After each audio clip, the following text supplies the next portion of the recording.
Phase 209 Beast.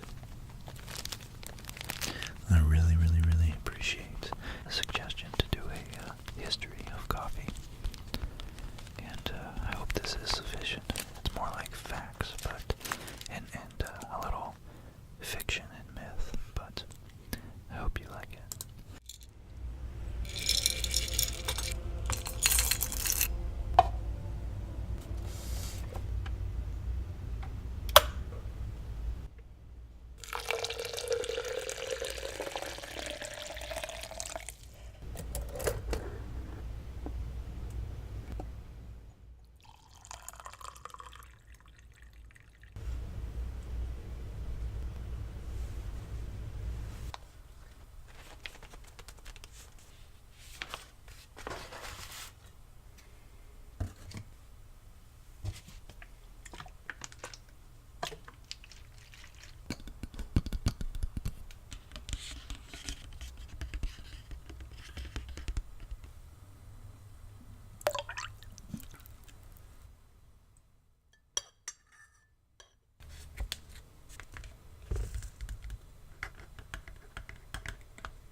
Why does that sound so nice? They don't need dogs to smell this. So the history of coffee, it dates back to the 1400s, and possibly earlier, with a number of reports about a legend of its origin, of its finding. The native origin of coffee is thought to have been in Ethiopia, actually.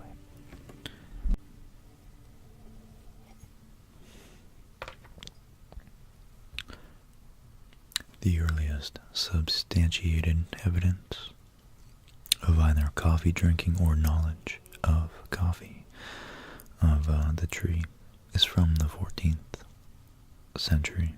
No, sorry, the 15th century. It's in the Sufi monasteries of Yemen.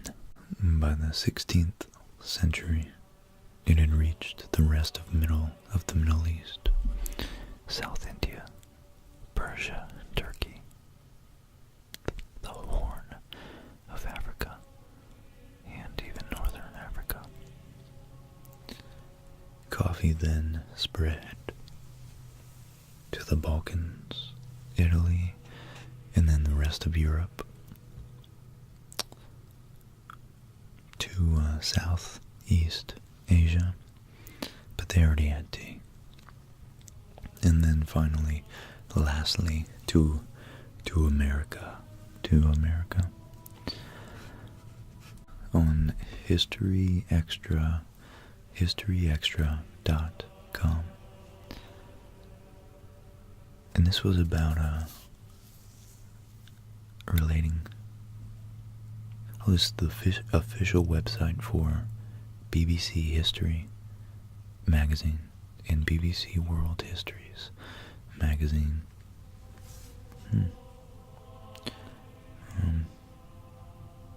But there's a book called A Drink for the Devil. A Drink for the Devil by Paul Crystal. So we think coffee may have actually been discovered by goats. Legend has it that Kaldi, Kaldi, a lonely goat herder in the 9th century, Ethiopia. So Ethiopia in the 800s. This is like 1200 years ago in Africa. East Africa. According to the legend, Kaldi discovered the energizing and invigorating effects of coffee when he saw his goats getting excited after eating some berries from a tree. Kaldi told the abbot of the local monastery about this, and the abbot came up with the idea of trying and boiling the berries to make a beverage. Make a nice beverage. He threw the berries into the fire, whence the unmistakable aroma. The unmistakable aroma.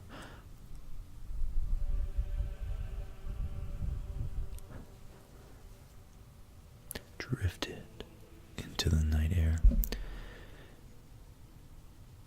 The now roasted beans were raked from the ashes and the embers, ground up and dissolved in hot water. And so was made the world's first cup of coffee. And the abbot and his monks found that the beverage kept them awake for hours, completely awake for hours at a time.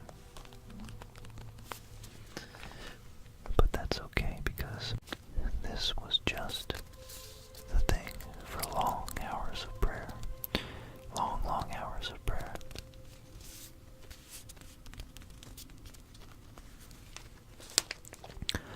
So then word spread, and so did the hot drink, even as far afield as the Arabian Peninsula.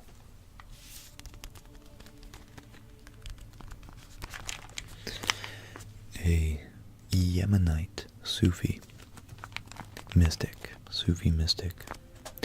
named, thank God I drank my coffee for this one.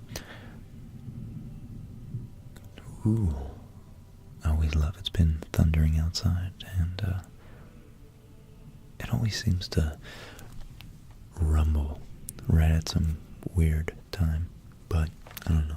Humans, we're good at interpreting things to make sense, even when they don't, so maybe it doesn't.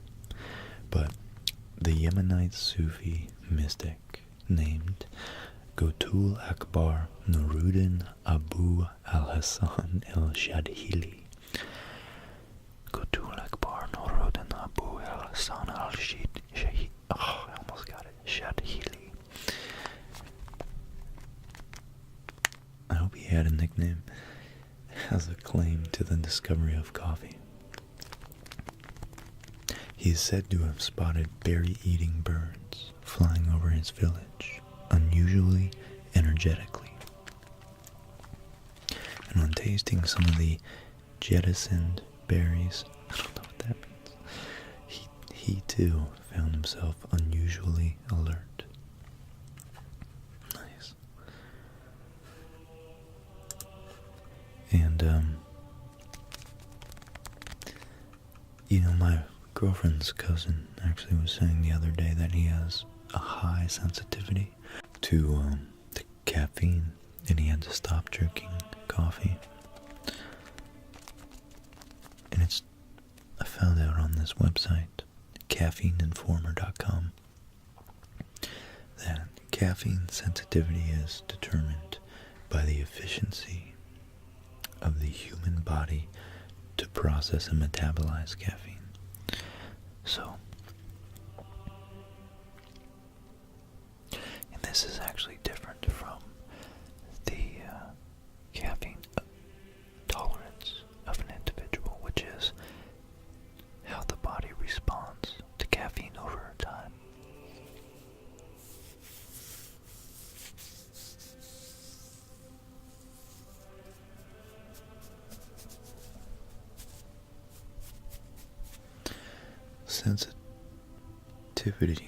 Sensitivity has more to do with a person's unique genetic makeup, as this determines to to what degree a given amount of caffeine will affect a person. So the genetic link is that caffeine is metabolized by the liver using the enzyme CYP1A2. The ability to produce this enzyme is regulated by the CYP1A2 gene, and slight changes in the DNA sequence of this gene determine how efficiently a person can metabolize caffeine and thus eliminate it from the body. Some people genetically produce very little of this enzyme, while others produce a large amount, but most people fall right somewhere in the middle. So it's found that, according to a study, let's see, number 2.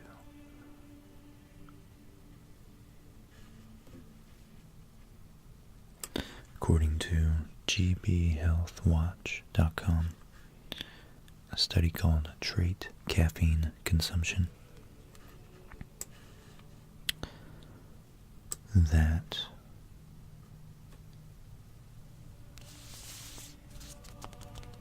%10 of the population are rapid caffeine metabolizers, and thus not very caffeine sensitive. So 10%, I must be in the 10% because, man, it takes a lot to get me feeling all tweaked out. I really have to wake and take a couple of beans, grind them up, press them down, drink them up, down. So the third genetic link to caffeine sensitivity involves the type of adenosine receptors a person has in his or her brain. Those lacking the correct adenosine receptors in the brain are unresponsive to the awakening effects of caffeine, because the caffeine molecule can't properly bind to the receptor sites.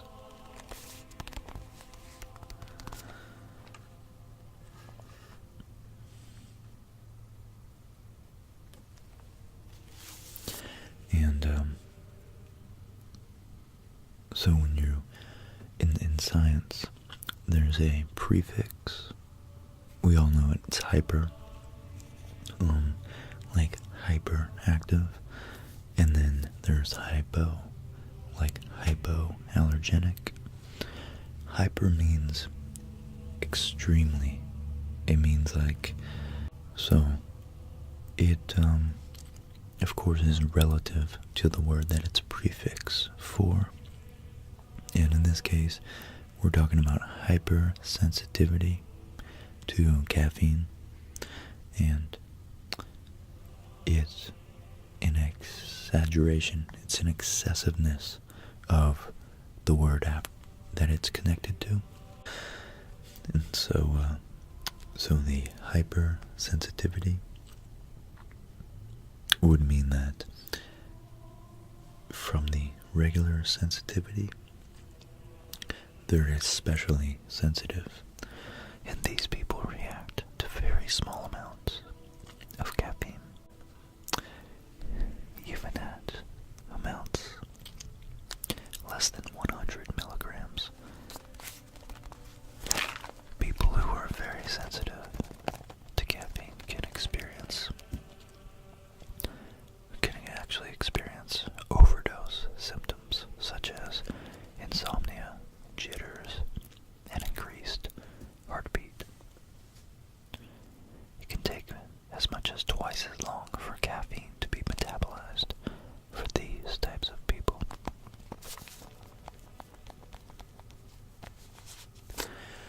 So, right in the middle, which is the majority people 200 to 400 milligrams of caffeine daily won't cause any adverse reactions. And these people have no trouble sleeping as long as the caffeine is consumed early enough in the day.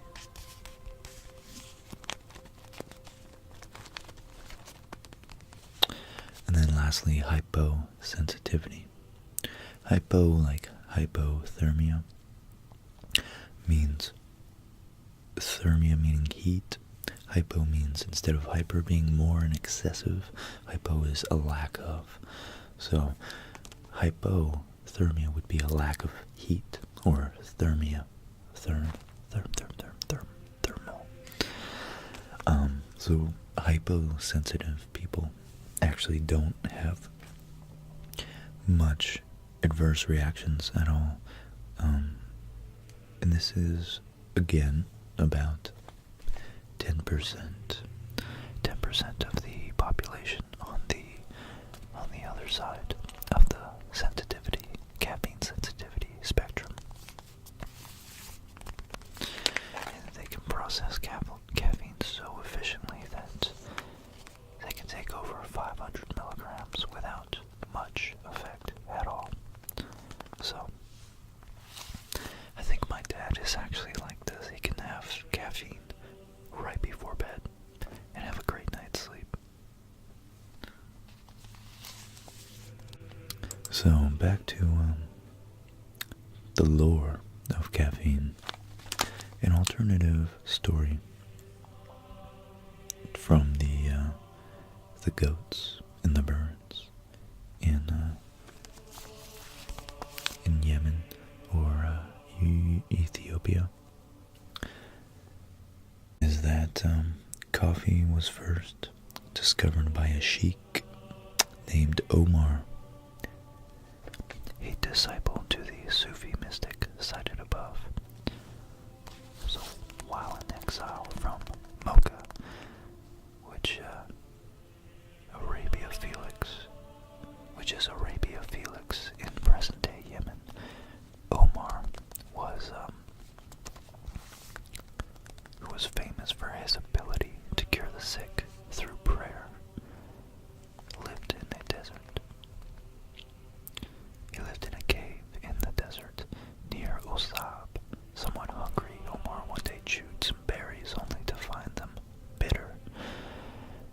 He roasted them, but this only made them hard. Finally, he tried boiling them, resulting in a fragrant brown liquid, which, of course, he tried. Instantly gave him an unnatural amount of exceptional energy. It allowed him to stay awake for days on end.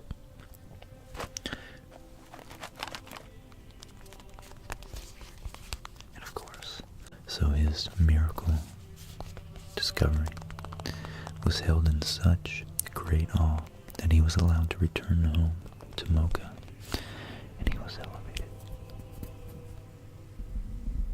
to the sainthood. While coffee percolated through the Arab world. I don't know if that's the appropriate use of the word percolated, but it does sound very poetic. And of course, by the 16th century, coffee was a beverage. It was the beverage of choice in Persia, Egypt, Syria, and Turkey. Its reputation as the wine of Araby.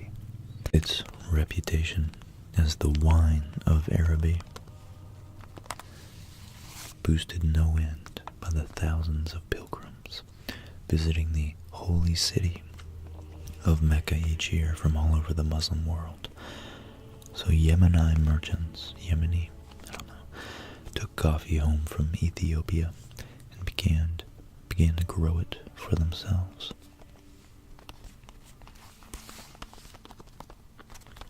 It was prized by Sufis in Yemen who used it as a drink aid for the concentration and as a spiritual intoxicant.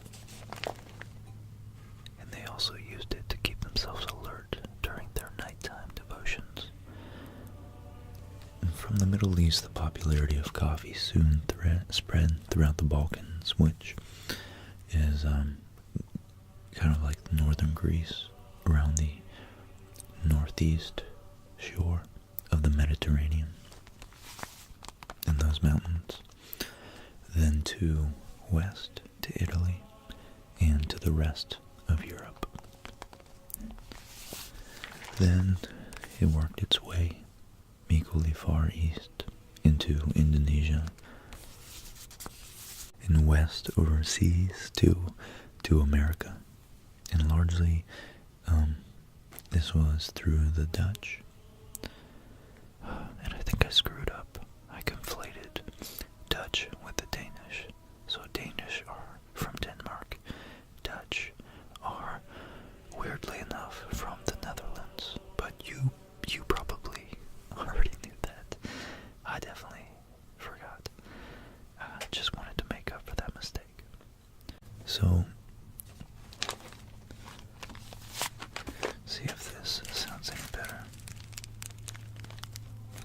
Yeah, maybe I'll switch over to these crinkles.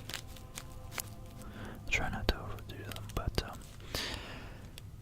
sorry it's so late in the into the video that I'm shouting you out, but I just wanted to give a big thank you to, it was actually, wow, just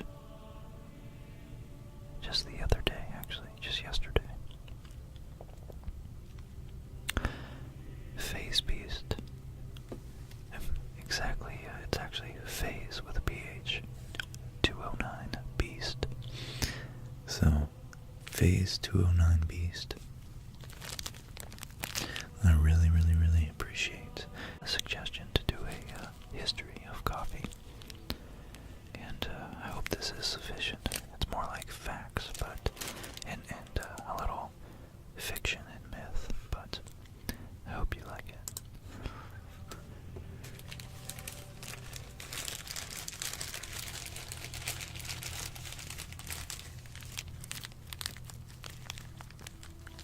I really, really like these sounds. So, the fact that coffee was so powerful caused it to forge a social revolution. Coffee was drunk in the home as a domestic beverage, but more significantly, it was also drunk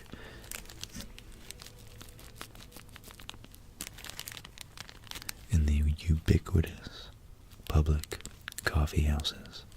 Ubiquitous meaning everywhere, just everywhere, which sprang up in villages, towns, in cities all across the Middle East, Africa, Middle East and East Africa initially. And these coffee houses soon became all the rage, where the place to go and socialize. Coffee drinking and conversation were complemented by all manner of entertainment, from musical performances, dancing, games of chess, and most crucially, gossiping, arguing, and discussing the breaking news of the day, as in these coffee houses became known as schools of the wise.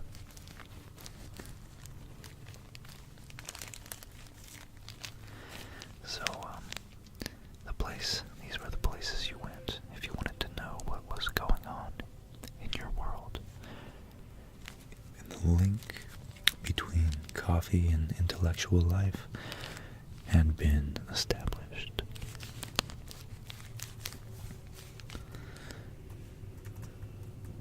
So naturally, like anything that's very revolutionary and, of course, affects the cerebral environment in such a profound way, there's going to be conservative by temperament people that naturally don't like to upset tradition. And that's good, because you need people to fight for tradition, and you need change to be properly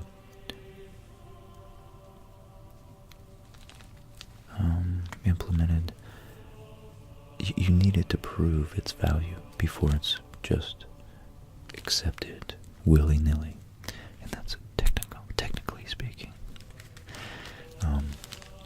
Coffee, like alcohol, has a long history of prohibition, attracting fear and suspicion, and religious disquiet and hypocrisy. Had the zealots of all religions got their way, there would not be very many coffee houses open today. So, coffee drinking was banned by jurists and scholars meeting in Mecca in 1511. The opposition was led by the Meccan governor Kahir Beg, or Kahir Beg, who was afraid that coffee would foster opposition to his rule by bringing men together and allowing them to discuss his failings.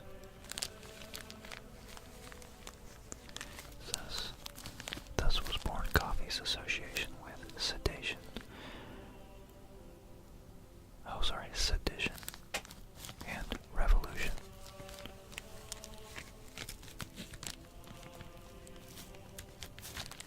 It was decreed sinful, haram, but the controversy over whether it was intoxicating or not raged over the next 13 years, until the ban was finally rescinded in 1524.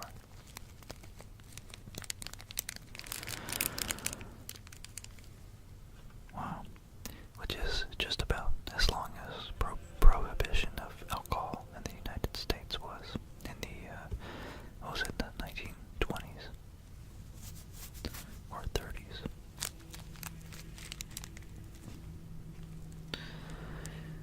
And come to find out, Beg, trying to outlaw coffee, was executed for his troubles by command of the Sultan, who rescinded the prohibition.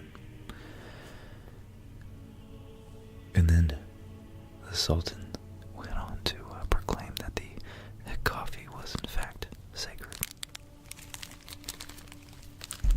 Wow. And in Cairo, there was a similar ban in 1532, not long after that, and coffee houses and coffee warehouses were ransacked. And so, of course, from East Africa and Mecca and Saudi Arabia and the Balkans, it didn't take long for coffee to travel west into Europe. And Italy being a port peninsula, one of the centers of trade in the medium through which a lot of exotic goods were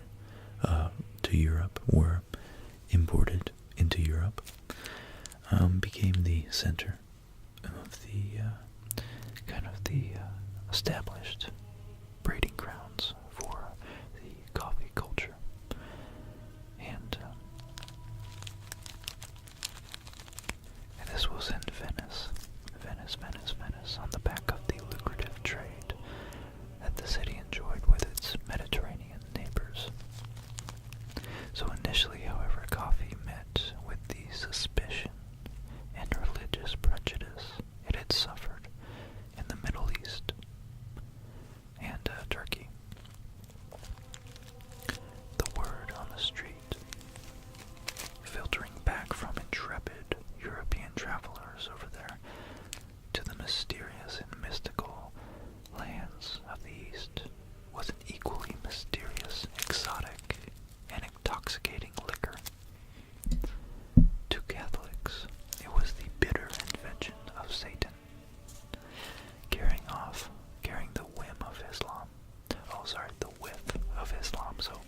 fundamentally was religious but cultural differences, so it seemed suspiciously to look like a substitute for wine as used in the Eucharist. In any event, it was outlawed. Such a bummer, dude. And I apologize for that super caricatured intro of surfer bros. I've been around them enough in my life, and I've tried to play the role quite a few times, in reality. So I just had some fun with it. So sorry to break the fourth wall if you were still chilling on the couch, looking forward to watching Cosmos. But that's not to take away from the fact that I do still want you to get some sleep.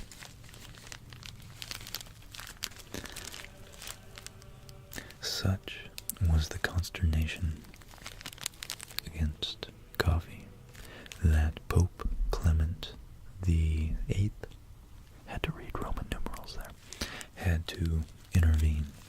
He sampled coffee for himself and decreed that it was indeed a Christian as well as a Muslim drink.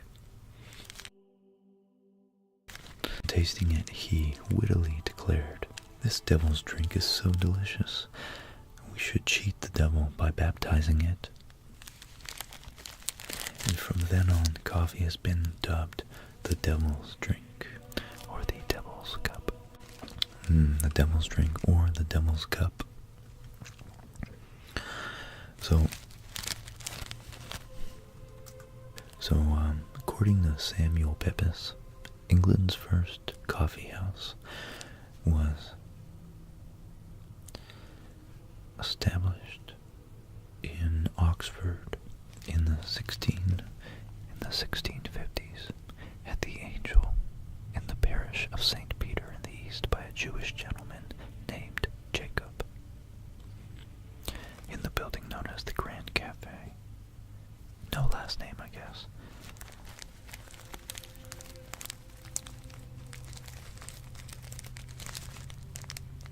So London's first, maybe a century goes by, and coffee has had to elude authority and taboo, but it picks up steam. It gets adopted culturally as a thing to go out and do, and now this very entrepreneurial Jewish Englishman named Jacob opens up a coffee house in the middle 17th century, mid 17th century.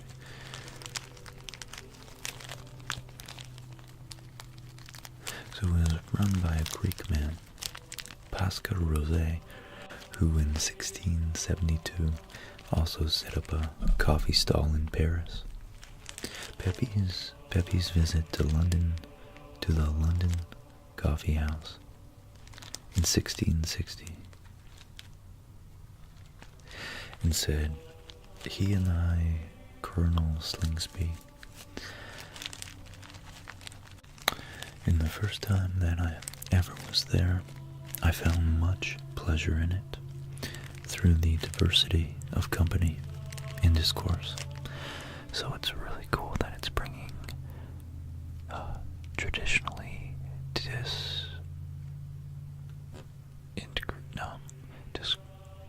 discriminating ethnic backgrounds, ethnic cultures together through the common enjoyment of catching a buzz from coffee.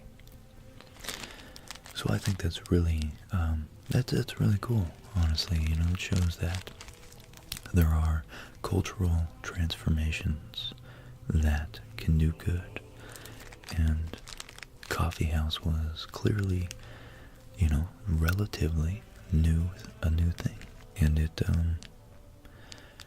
definitely helped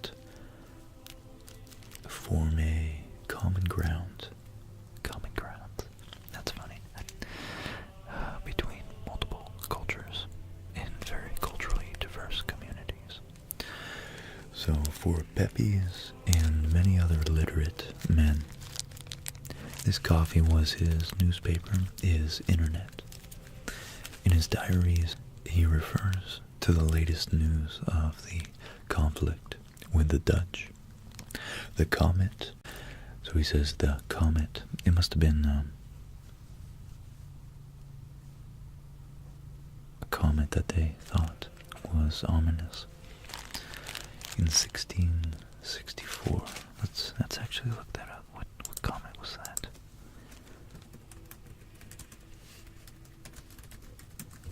Comet. The comet over London. Okay.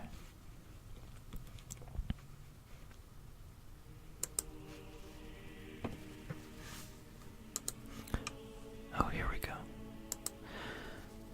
The Great Plague of London, lasting from 1665 to 6 for a year, was the last major epidemic of the bubonic plague to occur in England. It happened within the centuries-long time period of the second pandemic, an extended period of intermittent bubonic plague epidemics, which began in 1347, the first year of the Black Death. Wow, it lasted until 1750. Wow. And this Great Plague in the year 1665 apparently killed 100,000 people in 18 months. Wow, that's amazing. It was caused by the Yersinia pestis bacterium, which is usually transmitted through the bite of an infected rat flea. Whew. Jeez.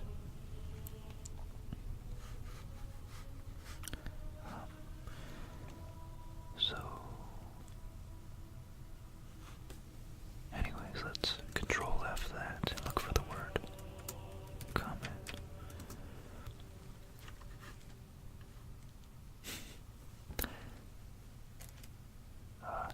Yeah, during the winter, I was just laughing at Control F that plague. During the winter of 1664, a bright comet was seen in the sky, and the people of London were fearful, wondering what evil event portended. London at that time consisted of a city about 448 acres, surrounded by a city wall, which had originally been built to keep out raiding bands. And there were for those of you Londoners, there were gates at Ludgate, Newgate, Aldersgate, Cripplegate, Moorgate, Bishopsgate, and to the south lay the River Thames and the London Bridge.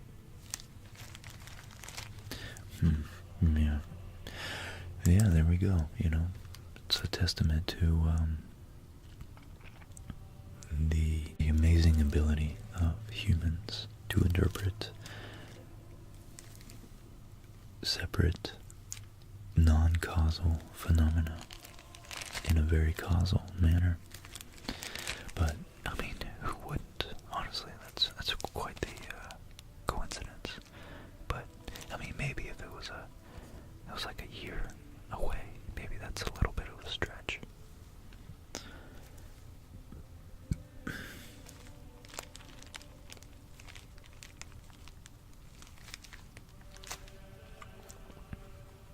So, wow, in a span of 15 years, there were more than 3,000 coffee houses in England alone.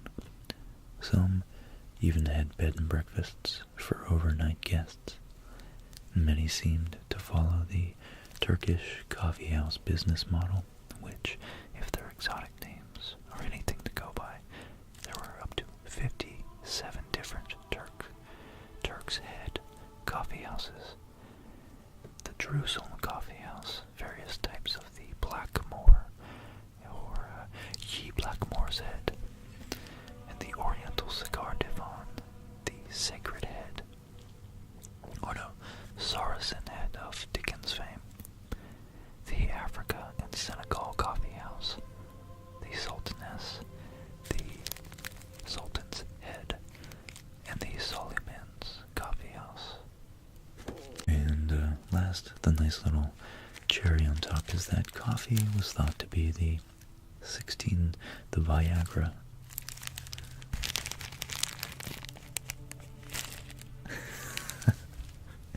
of the 1600s. Unless they were prostitutes, women were excluded from coffee houses, and they let their resentment be known. In an essay in defense of the female sex in 1696, an indignant Mary Estelle wrote, "The coffee house habitué is someone who lodges at home, but he lives at the coffee house. He converses with newspapers, gazettes, and votes more than with his shop books. More than with his shop books, and his constant application to the public takes him off all care for his private home. He is always settling the nation, yet could never manage his own family."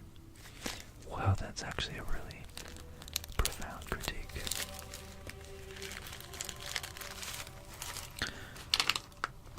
I think I'll switch back. That's seriously profound. That's still very much a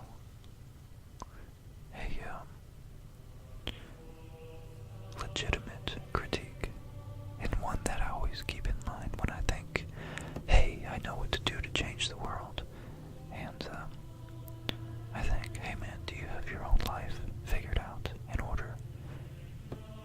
Do you have your own future secured yet?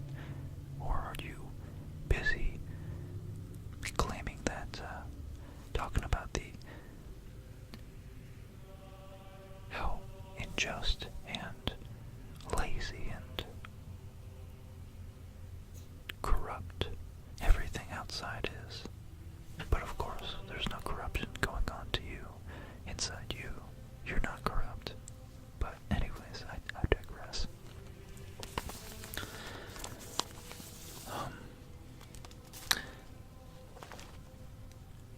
So yeah.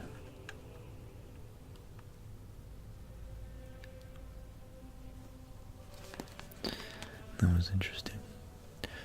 "Coffee," she said, "made men as unfruitful as the desserts whence the unhappy berry is said to be brought, so much that the offspring of our ancestors would dwindle into a succession of apes and pygmies." And she was referring here to the erectile dysfunction brought on by the noxious puddle of black liquid.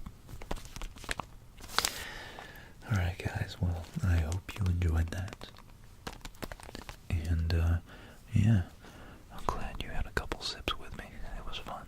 It was really fun, yeah. Of course, Phase 209 Beast. Thanks for your suggestion, man. And, you know what? I think I'm gonna give a special shout out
guys already have. So I just want to thank you for that. And on Venmo, you guys, I figured it might be easier for those of you not on PayPal, even though it's connected in some way, or to not want to donate monthly, which on Patreon, which I think I guess it's maybe because of a legal thing, or maybe it's a marketing, branding thing that Patreon doesn't allow single one-time donations. But I think it's so dumb because there's so many times that I've just not donated to someone because I didn't want to sign up for a monthly thing. So anyways, I just want to say how much it means to those of you, especially on Patreon, who are choosing to donate monthly. It's so awesome. It really is. Thank you. So, but anyways, on Venmo, I just want to say thanks, Sean McQueen, man, Nick Toombs, Jared,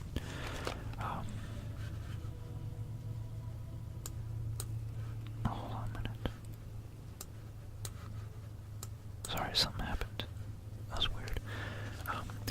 Jared Langenauer, Claire McWilliams, and Andy Frank. Dude, Andy, if you made it this far and you're watching, thank you so much. I'm looking forward to using the score, the music that you created. It sounds awesome. It sounds amazing. It's so mellow, so yet awe-inspiring as a nice reverbed choral composition can be. So that's beautiful. Thank you. And of course, over on PayPal, man, Tim, Steve Curran, thank you guys as always. I just, I don't know, even all you guys that donated last year, I still want to thank you because it's a lot more. It takes so much to reach out. And on top of that, you guys comment as well. So it's really, I don't want it to go unappreciated or unacknowledged ever. So Jody Compton, Tristan Pabst, Ryan Kane, Sandy Ellen, Milena Klabik. Then we have Jamie Barker, Tim Paradise, David Monroe,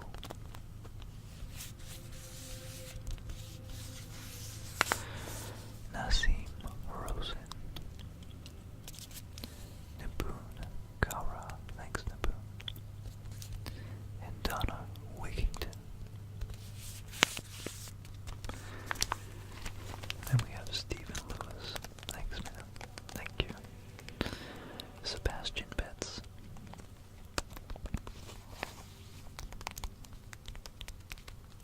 and then Eric Burke. Man, you were a while back. You were one of the first donators, so that was awesome. Thank you. Then Victor Backstrom. I hope I pronounced that right. I know you're in Sweden.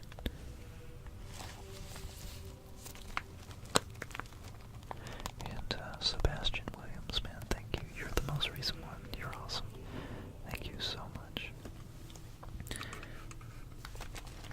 And to all my Patreon supporters, you guys, I want to give you a quick shout out as well. Of course, we have Potato Lunch. Lord Yaka, again, thank you, man. Nick Toombs, again, you guys are awesome. And Cheyenne Najee, I hope I pronounced that right.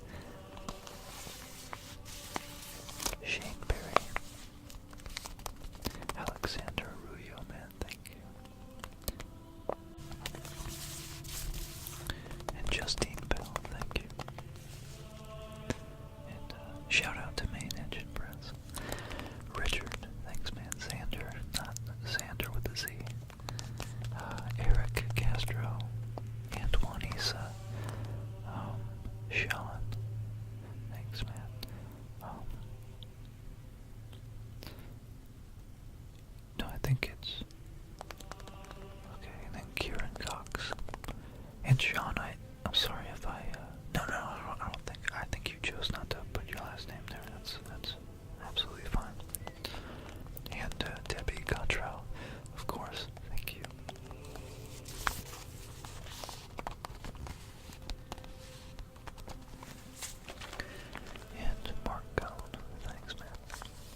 see the rest. We have Simon Smith, Ella Gregory, and Luke Bard, and Julian Bronco. Thanks, man. And I actually got some Native American stuff on the way for you. Hope you like it. And Wesley Heim, and Cheryl M. ASMR, and Yusuf Majoub, Stefan Manage, and Anderson. Thank you so much.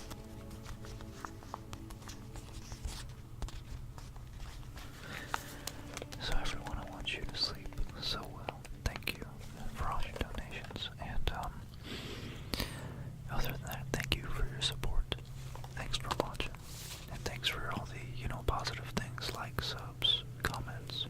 I'm so sorry if I don't get to your comment. I try my best. So, if you have something to say, and it looks like I just maybe hearted you and skipped over it, I promise you I read